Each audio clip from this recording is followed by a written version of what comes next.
Hey, welcome back to another video. It's your girl, Miss Lady Ree, and yes, it is the year 2021. I'm sorry, I got my dryer going in the background if you hear that, and my kids are upstairs. This video is going to be a little different. I'm going to switch over to makeup and mental health, and I'll be talking mainly about my mental health journey, and hopefully maybe it'll help somebody. And if that's something you like to see, stay tuned.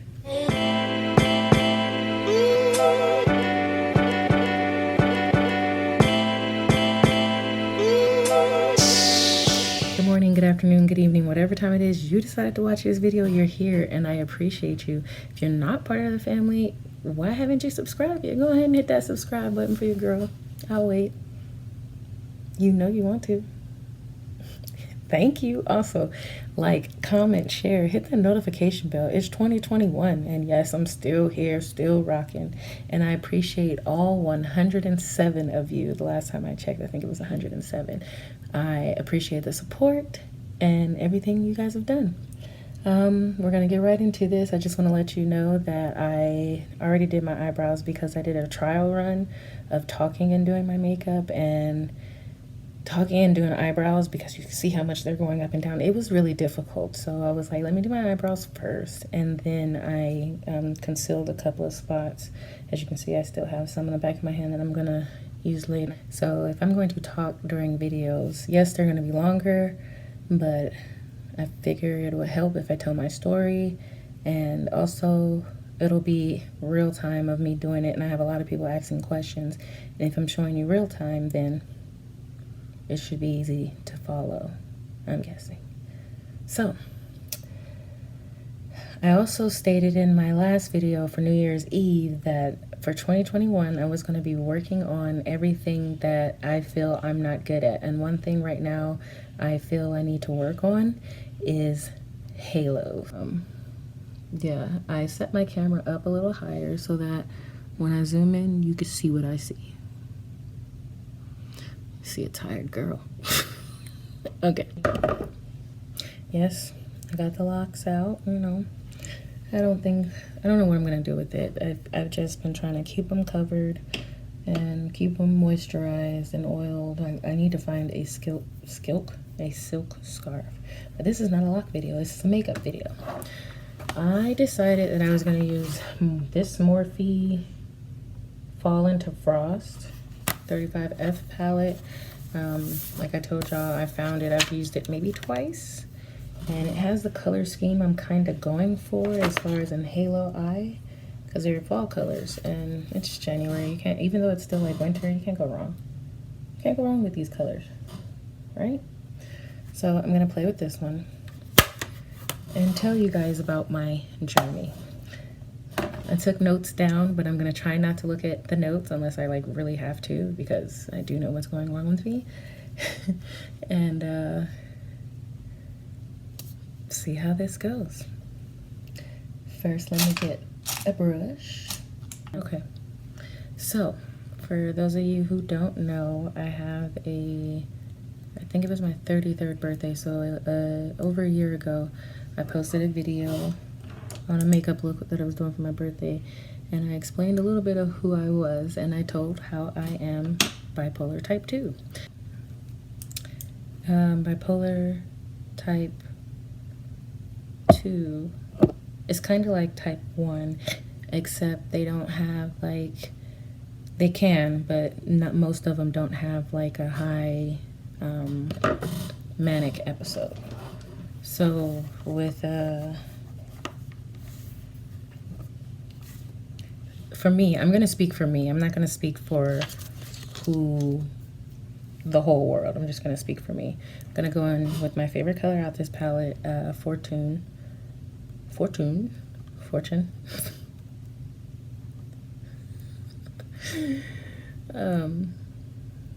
I was why can't I talk? Bipolar type 2 is a mental illness that goes from highs and lows, pretty much. That's the shortest, quick version I can give you. I got out the military in 2000. 2013. Yeah, May 31st, 2013 is when I got out the military. And not a lot of product on there. And when I got out, I, took my little severance pay and paid my rent for like a year.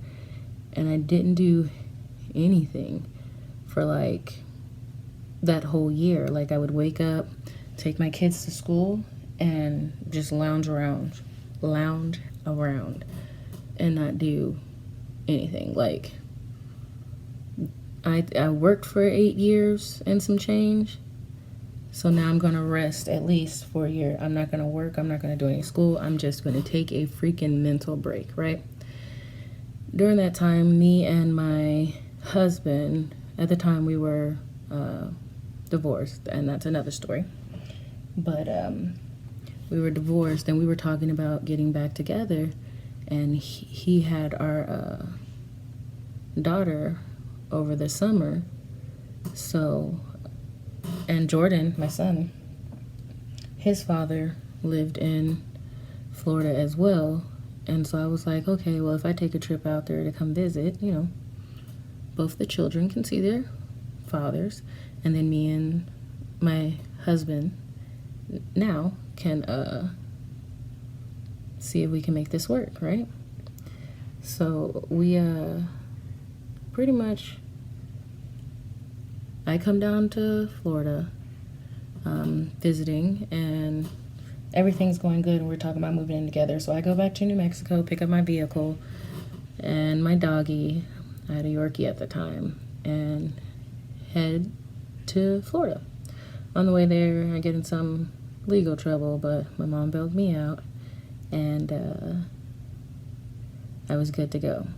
Now, staying in Florida, I would say Florida was a good time, but it was also a bad time for me because I was not on my medication, and I didn't even know what I was dealing with. We'll get there. So I get to Florida, and we joined a church, but I end up leaving this church, and that's another story. But while we're what was I gonna say? Oh, we joined a church. I think things are going good, but they're really not going good.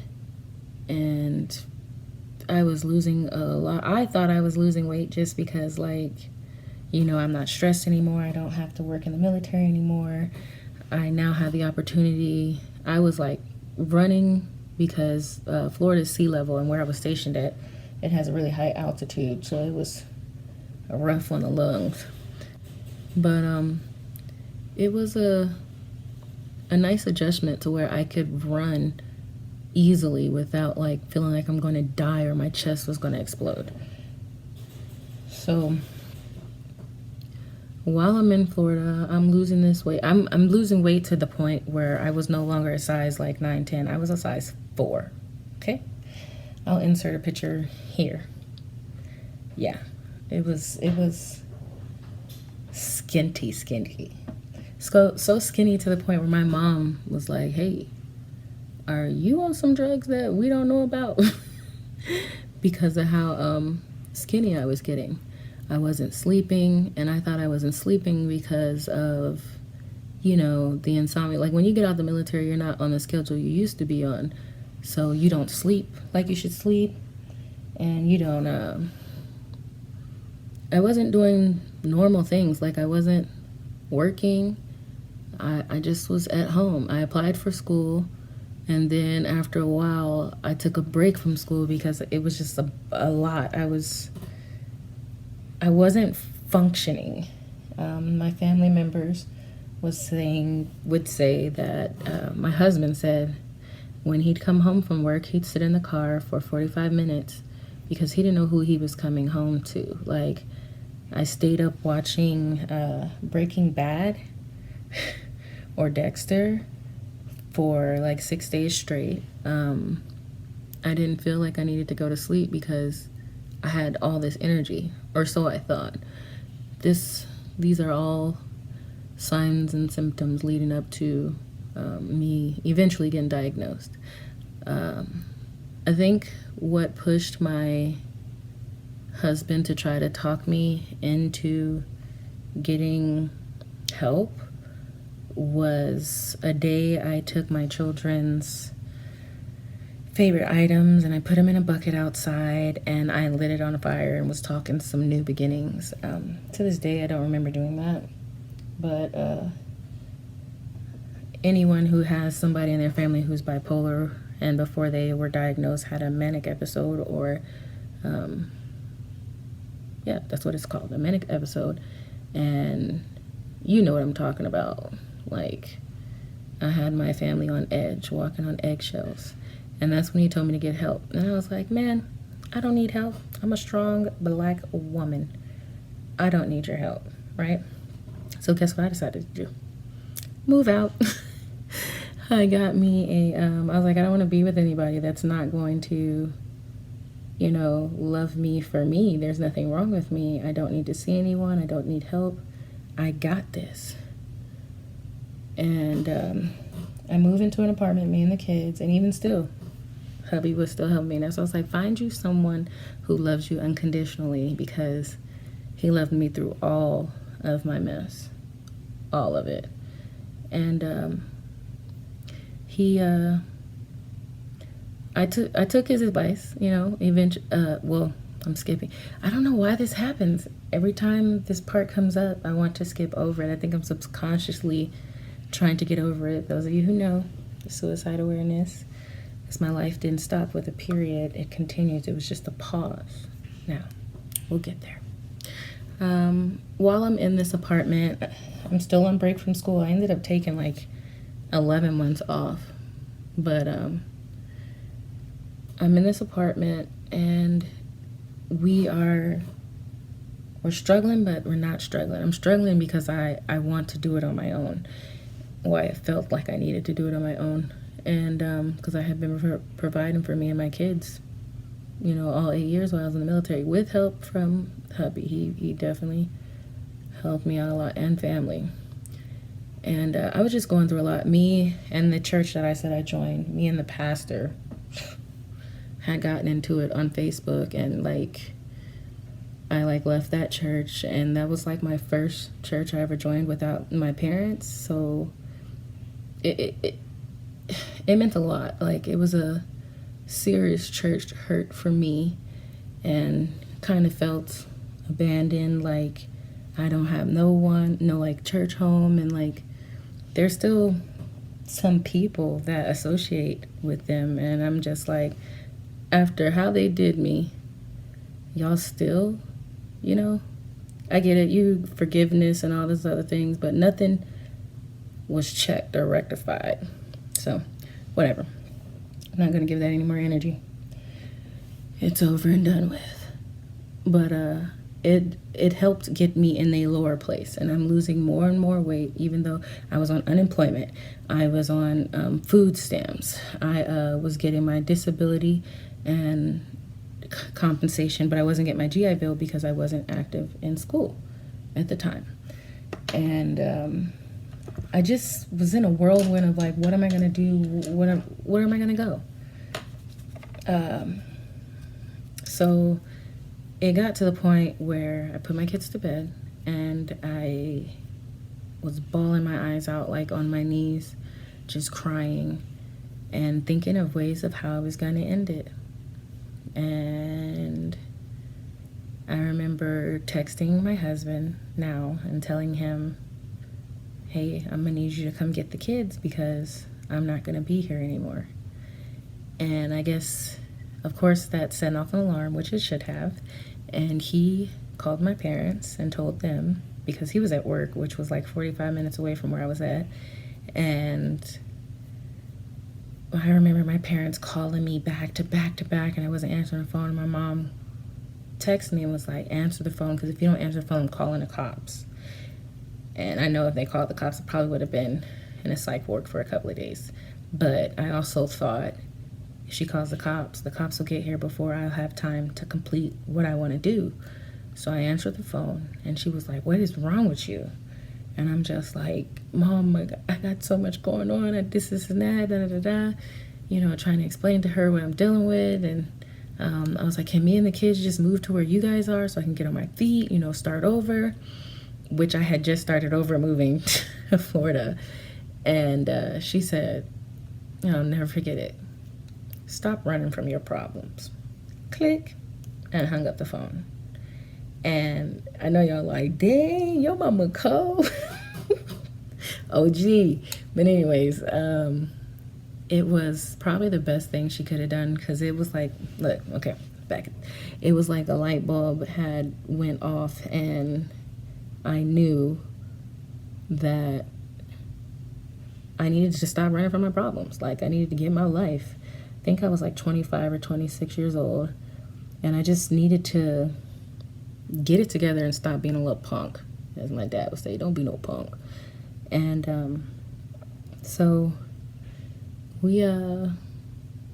I got through that night. I mean, they let my husband off, and he came to me. Before he got there, I cried out to Jesus, and I just asked God to, like, you know, help me take this pain away. Like, I don't know what else to do. Like, I'm giving it all to you. There's nothing else. I have nothing else to give but me. And that's where I was. And that was the day I rededicated my life to God and said that I will never try to take my own life ever again. That was a lot. So, fast forward, after that incident, hubby was like, you need to go talk to somebody. And I'm like, all right, I'll go talk to somebody. But I'm taking my son with me to the appointment. Why was I doing this? One, so I didn't really have to talk. And two, it'll look like I am going to go get help or seek help. So I go through the VA, you know, because I'm a vet, and they hook me up with this psychologist. And, you know, they ask the questions, and he pretty much says that you have PTSD and bipolar type 2. And I was like, what? Bipolar type 2? What's that? And he starts explaining all the signs and symptoms and things like that. And I just was like, whoa, there's nothing wrong with me. And he was telling me, like, the medication that I could take to help with mood swings. And I'm like, I'm not taking no medication. I'm not about to be no zombie. Like, you're not about to have me out here. No. I still want to be me. I still want to be able to function. I still want to watch my children grow up. And there was also some things that happened to my daughter that put me in more depression. Like, we went through a lot in Florida, okay? I'm telling you what I went through without going into too much detail, because I don't want to trigger anyone else. That's another thing that bothers me. Sometimes when people tell stories, it could be triggering, and I don't want to trigger anyone. So that's why I'm not going into details about some of the things that happen. All right. I also, so he said the next time I came that I needed to not have my son with me. So when I saw the psychiatrist, we could really break it down. You got a psychologist and a psychiatrist. One gives medication and one is like the therapeutic one that you talk to. I see both. And they started me on a medication regimen, which is I take Devoleprex. And at first we started out with like 500 milligrams, which, hold on, I gotta look straight ahead. This takes concentration.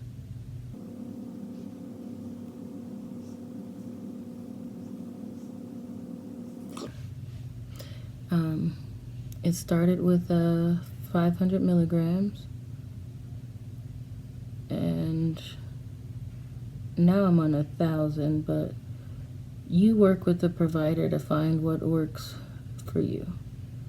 Once that was done, like once we feel like I'm skipping over a lot of things, talked to a therapist, you know, they found out, you know, we worked on what my triggers were, and how to, deal with any issues or problems I was having. Like, we worked on a lot together, and the first year, I'm not gonna lie, I'm gonna tell you the truth, I did not want to take any of that medication because I felt I did not need it. Like, there's no way. I need medication? Come to find out, 25% of the US has some form of bipolar disorder. That's over 6 million people. I looked it up, and you can too. So guess what? You're not alone. And nobody's perfect. Like Taraji P. Henson's on her Peace of Mind thing she has on Facebook, she said her therapist said this, and I wrote it down because I was like, that'll preach. The perfect lie is perfection. Are you perfect? So why don't fake the funk. Don't fake the funk. Just be you. The best thing you can do is be you. Okay. No, let me stop. Trying to be Cardi, right? As I'm telling you to be you. That ain't right. Anyways, back to the story time. I stayed in therapy to where I was going, I think, once a month. Found another church home. That's another story in itself because that was nothing but God that connected me to those people. And I love y'all. If you guys are watching this, y'all know who y'all are. They loved the hell out of me. I'll never forget that. Like, when I first came to the church, she let me know, we gonna love the hell out of you. And I just was like, what? And that's what they did. They loved the hell out of me, like, literally. I love them. Anyways, we find that church, and we have a support system. They help me and my husband through our issues, and we get married. They married us. We get remarried, and then hubby gets orders to England. And what's crazy is my parents were in England. So now I'm going to a place that, one, they didn't support EFMP, which is exceptional family member personnel. And for my military folks, y'all know what that means. For my non-military folks, somebody like me. So if anything was to ever happen, like if I was to have an episode to where I needed to be hospitalized, they were letting me know that they could not facilitate me. And I had to sign like this waiver to still want to go. It's England. Yes, I want to go. Got to visit Amsterdam, Spain, was in Barcelona, took a cruise. Like, yes, I want to go. So then, while I am there, I didn't see a therapist because, like they said, they didn't have a facilitator. But the VA was so good with me being EFMP. They shipped my medication to me, so I didn't have to concentrate.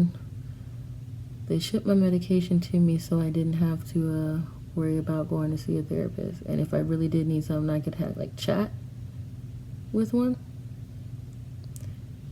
The VA in Florida, who I was connected with, was good. They did good work. I will give them that. Also, I had my parents, and I can talk to my parents about anything, anything. So, and I had my bishop and, first lady, who were really good people. I could talk to them. And there was also this deacon, I'm not going to say his name, but I would always go to his job and just talk to him because, one, he had wisdom. Two, older people have experience. And what better information would you want than experience? So, I want this more of a circle. So, I would talk to them if I was having bad days or anything wasn't going right. Because, like I said, we're not perfect. Once I realized what my triggers were, and I found out how to manage. I started going to the gym because the medication I was on, you gain weight. Didn't know that. Found that out the hard way. I got up to from the size 4 to a size 22. There's a picture here. And then here's how small I got after we left England. And now I'm here in Utah. Now Utah is an EFMP base. Like, they have everything you need for an EFMP person. They have everything you need, right? And here I see a therapist. You know, they sent it through B-Hop, and the one I have, she's really, really nice. I like her. I know some people say to, you know, go with somebody that has the same cultural background, but I would say I don't think it makes that big of a difference. But I could have a biased opinion because I haven't experienced someone with my same cultural background. So I'm just dealing with what I have now until I can, till we move, and then I'll have to start over, and then maybe this time I'll find someone who is the same cultural background as mine. You know? Just find someone that you feel comfortable enough with to share those things. And she helps me with finding, you know, triggers, things that will help me calm myself in times that I need calming. It's just good to talk to somebody. Whether you need medication or not, it's good to have somebody to talk to. Whether it be a family member you trust, you need a safe space. Because especially during COVID, everybody is going through something, feeling isolated and being alone, so having anxiety, depression. It is okay to talk to somebody and have a safe space. It's okay to ask for help. I wish we would normalize therapy. That's what needs to happen. The normalization of therapy.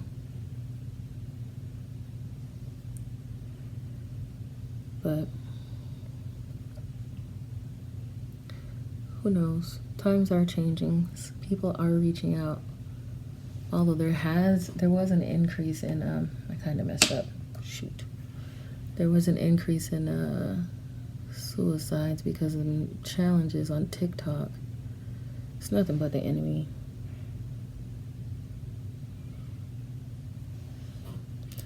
All right. Now those look even to you? No. They don't look even at all. Remember, I'm learning this halo. Back to the story time. Now I take my medication daily because I told you it was a struggle before me to even accept that I needed to take medication. It was like, and you know, most black families don't talk about mental health. Or if they do, it's like real quick, like we don't need to see them. Pray it away. Especially if you're a Christian. Pray it away. Give it to God. But I don't think there's anything wrong with talking to someone. And don't alienate anyone who does talk to someone. Because there's that stigma like, oh, they crazy. We can't be friends with them. That's not nice. You never know what people are going through. And they might just need a friend. Even though I know what's wrong with me, there are still some times where I have bad days and just don't want to get out of bed. There are times where I get angry over the smallest things, such as Lysol. It's an inside joke with my family. There are times where you just don't want to do anything. When you feel like that, that's when you should reach out. Once you put it out there or tell someone, write it down in a journal, once you release it, you will start to feel better. I promise you. Hey, don't feel bad. You DM me if you want to talk about it. Like, I don't mind talking about it. Some people mind, some don't. I don't mind. Because if I can help somebody, I'm glad to help.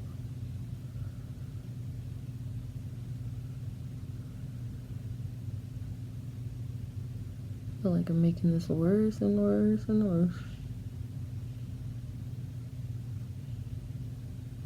It's supposed to be like an illusion.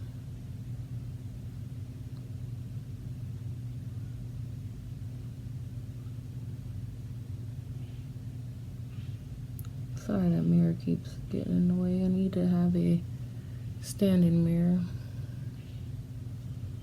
I just feel like it's so uneven and like boxy. Like I said, don't feel ashamed of how you feel. Believe it or not, there was a doctor on Taraji's episode where she was saying a lot of the feelings that people are having are normal. So I said, let's normalize going to therapy.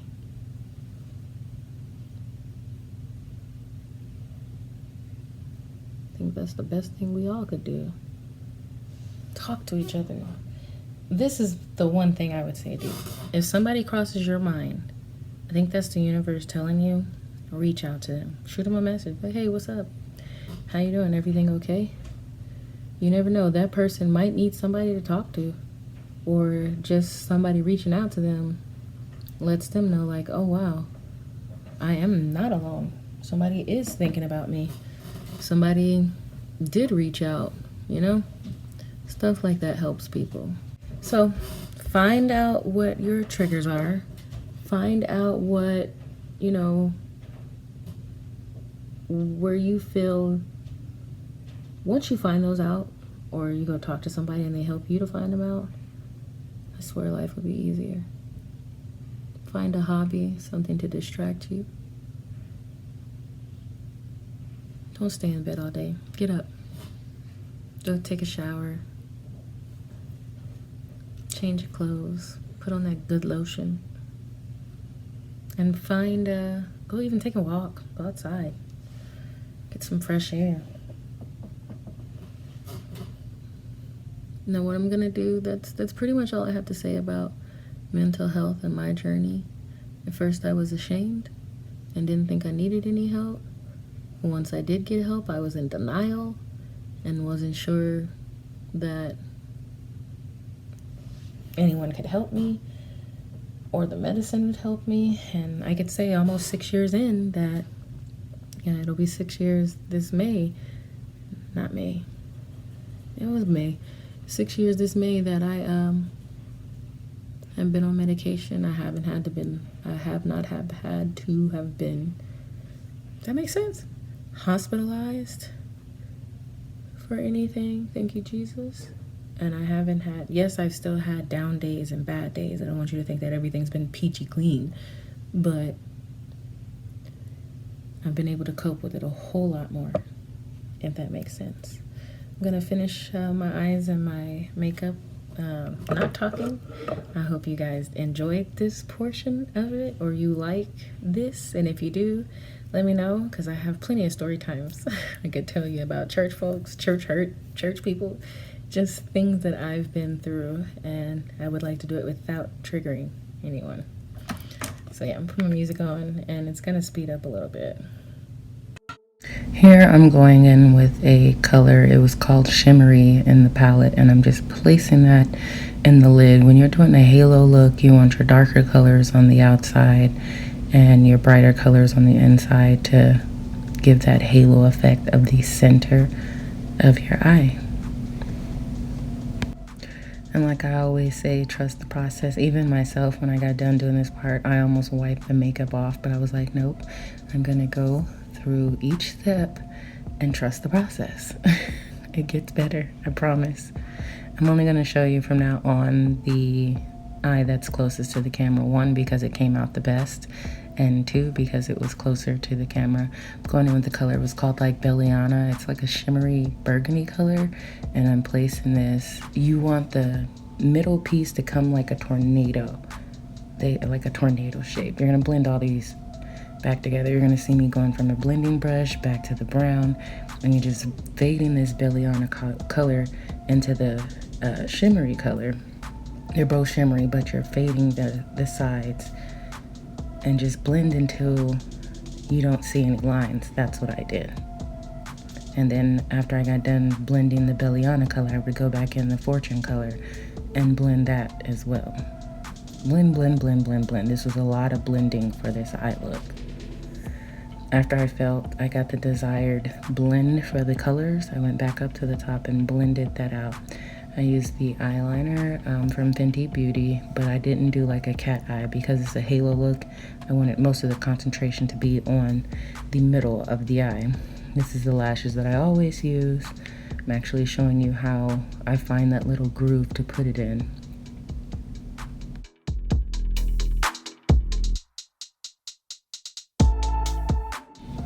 Now that I got the lashes on like I wanted, it's time to do foundation. You guys know when I'm recording, I use Milani in the color Chestnut, and I place this all over with a brush, and then after I'm done putting it on my face with the brush, I go in with a beauty blender.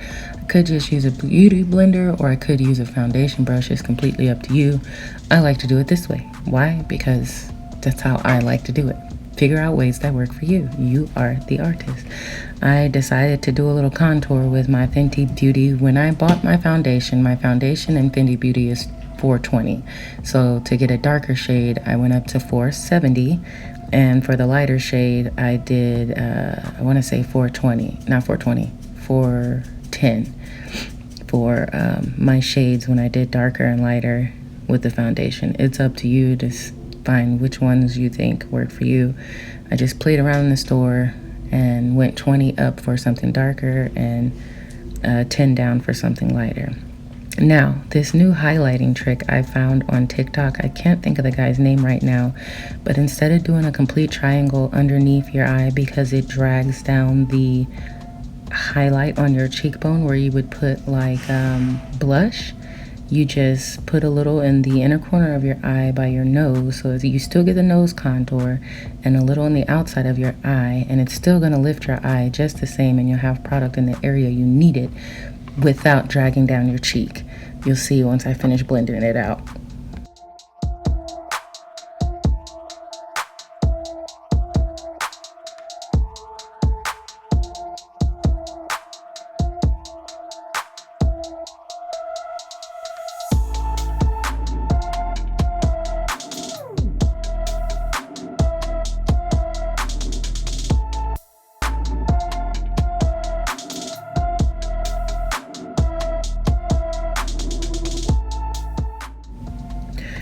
Those are all the areas I like to highlight my face, and I'm going to blend it all out with some primer water from Smashbox and a clean beauty blender. Like, you still do the same area as if it was a triangle, but you see how it's not going down as far. Once I blend it all out, you'll notice the difference. Maybe one day I'll do one side the old way and then the new 2020 way. Now, we set everything with some setting powder. Y'all know I use Fenty Beauty in Cashew for the light areas and Fenty Beauty Nutmeg for the darker areas. And once I put it all where it's at, I immediately dust it off. I do not bake. And clean it all off with a nice fluffy brush.